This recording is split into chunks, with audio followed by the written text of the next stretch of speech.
அஸ்ஸலாமு அலைக்கும் வரஹ்மத்துல்லாஹி வபரகாத்துஹு. அல்ஹம்துலில்லாஹ். எல்லா புகழும் அல்லாஹ் ஒருவனுக்கு. கண்ணியத்துக்குரிய இல்லாமல் அல்லாஹ் நல்லடியார்களே, பெரியவர்களே, சகோதரர்களே, அன்புக்குரியவர்களே, அல்ஹம்துலில்லாஹ்.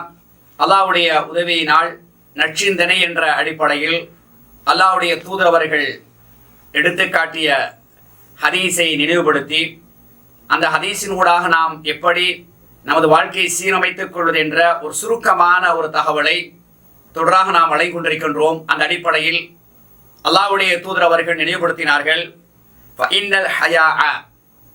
நிச்சயமாக வெட்கம் என்பது மினல் ஈமான், ஈமானில் ஒரு பகுதியாகும் என்ற செய்தி புகாரில 24வது ஹதீஸ் இலக்கத்தில் பதிவு செய்யப்பட்டிருக்கின்றது.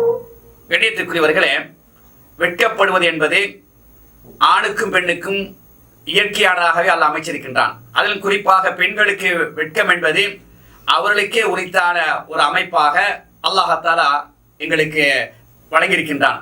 அந்த அடிப்படையில் தான் ஒரு மனிதன் எந்தெந்த காரியங்கள் வெட்கப்பட வேண்டும் என்ற தகவலை பார்க்கும்போது ஹதீஸை நம்ம எடுத்து பார்க்குற நேரத்தில் குறிப்பாக உஸ்மான் ரலியல்லாஹு தஆலா அவர்கள் அதிகமாக மக்களோட பேசக்கூடிய நேரத்திலையும் கூட கொஞ்சம் வெட்க சுபாவம் கொண்டவராக இருப்பார்கள். அதனால அப்படியே சொல்லுவாங்க, அவர் வந்து கொஞ்சம் கூச்சப்படுறாரு, வெட்கப்படுறாரு என்று சொல்லக்கூடிய செய்தியை பார்க்கலாம்.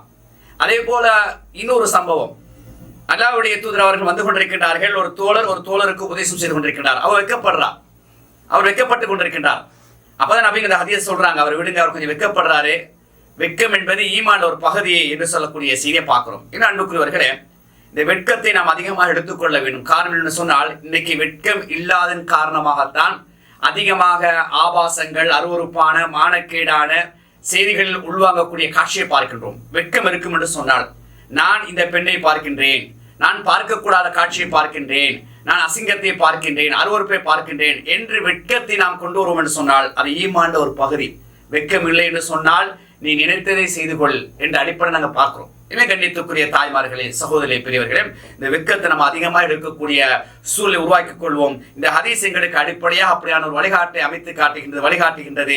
எதையெல்லாம் மார்க்கமாக படித்தோமோ, கேட்டோமோ, விளங்கினோமோ அதையெல்லாம் உள்ளத்தில் பதித்து வாழ்க்கையை நடைமுறைப்படுத்துவதற்கு படைத்தவன் உதவி புரிவானாக.